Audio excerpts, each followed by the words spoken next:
Yo guys, ketemu lagi masih di segmen Sekelebat Info, di mana nanti di sini kalian bisa mendapatkan informasi terbaru dan terpanas tentunya guys. Oke guys, pertama kita mampir dulu sebagai intermezzo aja ya di coinmarketcap.com ya, dan bisa kita lihat di sini untuk global crypto market cap ini naik sekitar 0,97%. Ini bagus guys. Dan tentu saja ini hasil kontribusi dari semua kripto yang ada ya. Dan kita bisa lihat di sini untuk harga Bitcoin masih sideways ya, dan masih minus di sini untuk keterangannya 0,23%.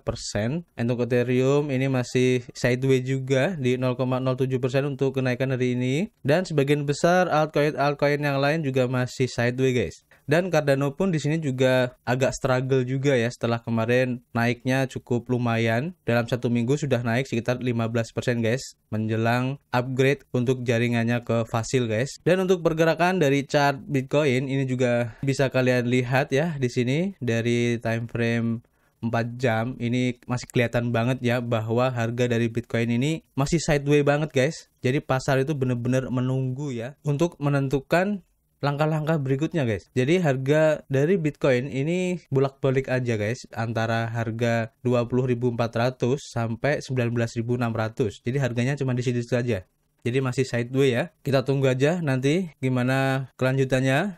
Dan kita langsung saja menuju informasi pertama guys. Ini datang dari dailyholder.com guys, dan di sini diinformasikan bahwa pendiri Solana yaitu Anatoly Yakovenko, dia bilang ingin mengatasi gangguan dan masalah blockchain, di mana Solana ini sebagai rival utama ya dari Ethereum blockchain. CEO Solana Labs Anatoly Yakovenko mengatasi beberapa kesulitan teknis yang dialami Solana selama setahun terakhir. Dalam wawancara baru dengan Raul Pal dari Real Vision, Yakovenko ini mengatakan bahwa tujuan Solana untuk memproses transaksi pada tingkat yang tinggi menghadirkan berbagai tantangan guys, terutama setelah saingan Ethereum mulai menarik gelombang pengguna baru dengan the merge-nya. Katanya, ini adalah tantangan besar kami yang mungkin saya suka karena semua tantangan ini datang karena kami memiliki pengguna. Dan rantainya adalah setiap hari saat Anda transaksi normal dari aplikasi dari pengguna, hanya dari orang yang menggunakan jaringan. Saat Anda melihatnya, ada sekitar 30 juta transaksi per hari.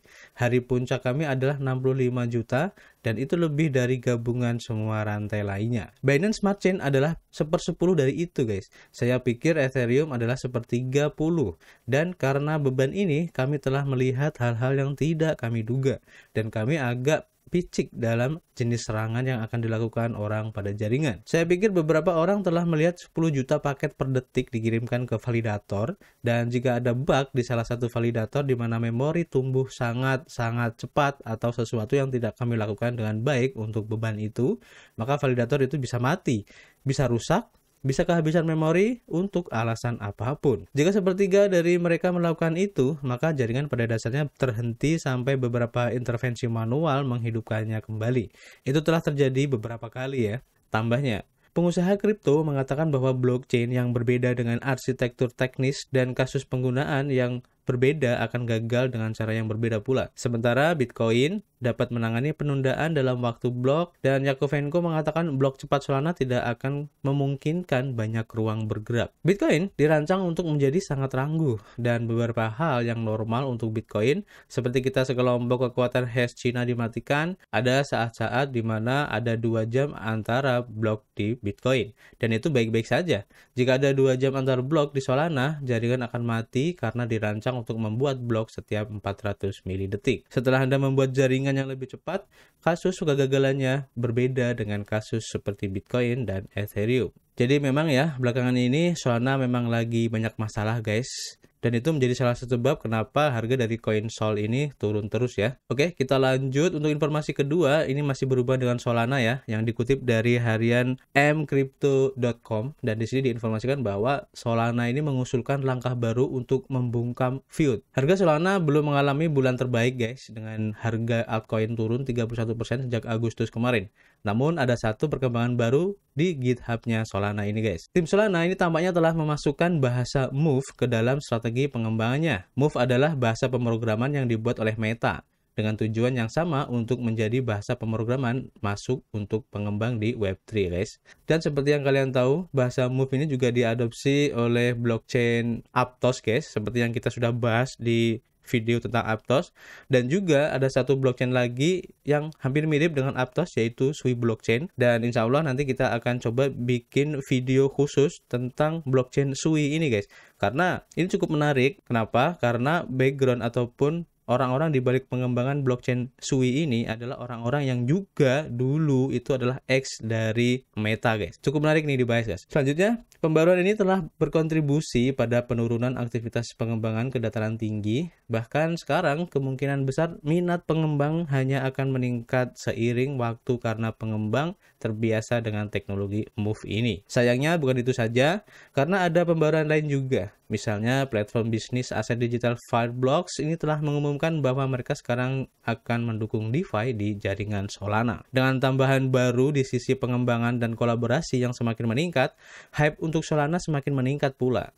Dalam tweet baru-baru ini, Lunar Crush bahkan mengungkapkan Solana ini berada di peringkat kedua di antara pencarian paling trending teratas di platformnya, seperti yang bisa kalian lihat di akun Twitter Lunar Crush ini. Meskipun segala sesuatunya terlihat baik dalam hal perkembangan dan sentimen ya guys, volume perdagangan Solana telah mengalami pukulan yang signifikan. Sejak bulan lalu, volume telah menurun dengan beberapa volatilitas terlihat di pertengahan bulan. Selanjutnya, kapitalisasi pasar yang beredar juga terpukul dengan kapitalisasi pasar SOL turun 25,83% sejak awal Agustus kemarin. Harga Solana belum positif selama beberapa minggu terakhir. Sejak 15 Agustus, harga telah melewati garis support dan telah menguji resistance juga RSI. Pada saat berita ini dimuat, sedikit di bawah 50 menunjukkan bahwa tampaknya ada sedikit momentum dengan penjual.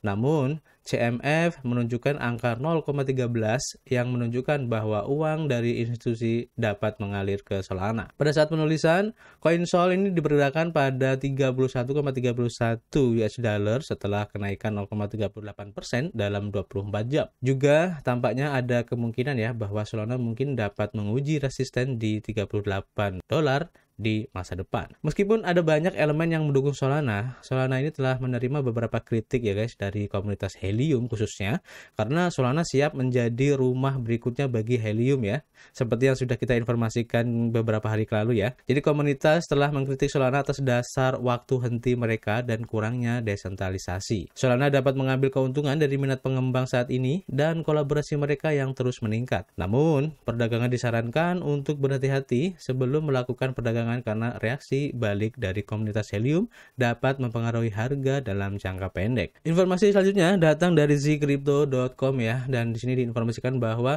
Matic ini siap guys untuk peningkatan besar karena Robinhood ini mengaktifkan Polygon untuk lebih dari 20 juta penggunanya. Perusahaan pialang Amerika terkemuka yaitu Robinhood guys ini secara aktif memperluas dukungan cryptocurrency akhir-akhir ini.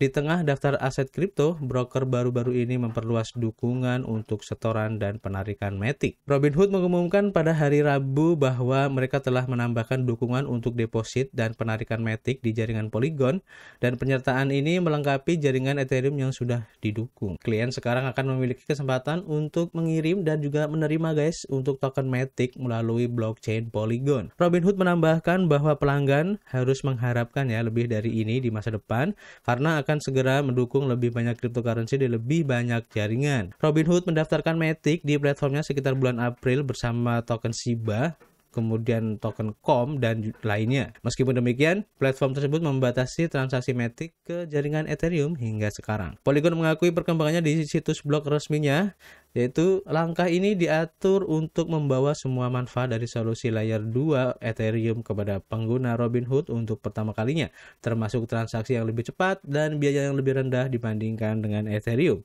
kata postingan blog tersebut. Robinhood membanggakan lebih dari 20 juta pengguna aktif bulanan dan klien berduyun-duyun ke jaringan Polygon untuk transaksi Matic yang secara signifikan dapat meningkatkan pertumbuhan jaringan.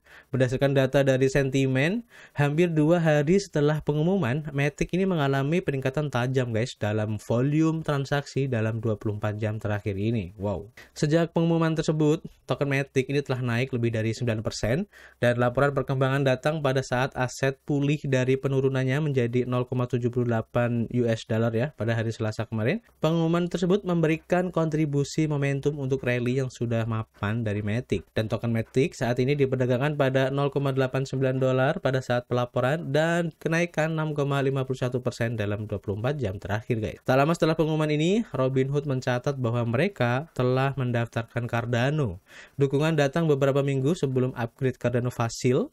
Menyusul periode ekstensi snubbing cryptocurrency, Robinhood telah mengarahkan perhatiannya pada sektor kripto.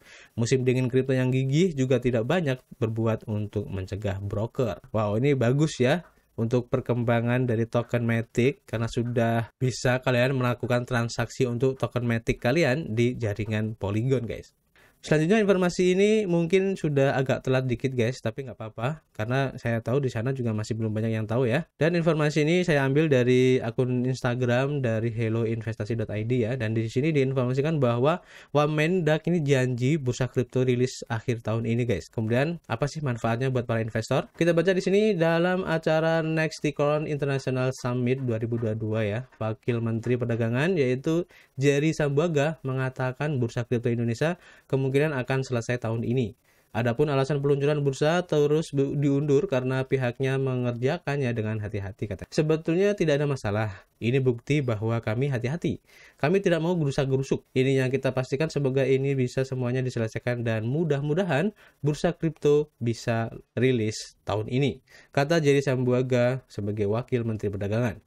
Jadi menjelaskan proses pendirian bursa kripto sudah melalui beberapa tahapan guys. Namun Bapepti sedang memverifikasi ulang semua tahap tersebut untuk memastikan semuanya aman. Wamendak pun memaparkan tahap yang harus dilalui, di antaranya menetapkan entitas yang bisa berdagang di bursa, kemudian juga memvalidasi entitas tersebut dan menetapkan syarat modal minimum. Sementara itu, dalam kesempatan yang sama, CEO toko kripto yaitu Pang Shui Kai menjelaskan beberapa manfaat dengan adanya bursa kripto di Indonesia. Salah satu yang terpenting adalah mampu mempercepat perkembangan ekosistem industri kripto di Indonesia. Ini diakibatkan karena dengan adanya struktur bursa kripto yang dilengkapi clearing dan kustodian akan mampu menciptakan keamanan dalam perdagangan kripto di tanah air. Selain itu, adanya bursa kripto juga berpotensi menarik dana menggiurkan dari institusi atau entitas besar seperti yang terjadi di pasar kripto Amerika Serikat. Menurut Kai, pasar kripto Indonesia masih didominasi oleh investor retail. Dengan hadirnya pemain besar tersebut, mereka tidak hanya memberikan kucuran likuiditas tetapi juga mendorong terciptanya produk yang lebih variatif dan kompleks. Alhasil, banyak startup lokal baru bermunculan dengan proyek kriptonya masing-masing. Harapannya, aktivitas ini akan membuat lebih banyak proyek kripto lokal tumbuh dan diekspor hingga ke luar negeri. Jadi gimana guys menurut kalian? Langkah yang cukup bagus ya dari pemerintah, dan apakah ini akan menjadi lawan berat ya buat toko kripto ataupun Indodax? Kita lihat aja nanti. Apalagi sekarang ini ya, untuk instansi pemerintah itu sebenarnya lagi buruk citranya ya, apalagi kemarin yang lagi rame juga diperbincangkan ya, terjadinya peretasan dari user SIM card guys, yang datanya itu tercuri oleh para hacker ya. Dan ini masih diselidiki oleh Kominfo ya. Dan jujur saya secara pribadi ya agak skeptis ya jika nanti bursa kripto dari pemerintah ini sudah rilis, kemudian banyak yang mengadopsi ya atau yang memakai kayak gitu, terus terjadi hacking yang dilakukan hacker kayak gitu ya, terus asetnya disedot semua ya, karena ya tidak menutup kemungkinan ya di luar sana itu banyak banget guys kasus-kasus peretasan khususnya untuk exchange ya. Dan jika pemerintah ini nggak bener-bener hati-hati banget ya untuk security-nya, ini bisa menjadi masalah yang serius banget buat pemerintah guys. Karena mungkin ya yang saya tahu ya belakangan ini memang sih yang terjadi peretasan itu hanya dalam hal data saja ya, kayak data pribadi dan data-data akun-akun yang lain lah ya, masih belum berhubungan dengan uang guys. Nah di sini nanti kan akan berhubungan langsung dengan uang itu sendiri. Jadi jika exchange ini nggak benar-benar menjaga atau membuat security-nya dengan sebagus-bagusnya, dikhawatirkan gitu kan, kalau terjadi peretasan ini bisa sangat berbahaya banget guys, dan uang kita itu bisa langsung hilang di sini ya. Jadi gimana menurut kalian untuk berita ini? Tulis di kolom komentar ya. Ketemu lagi untuk informasi berikutnya. Peace!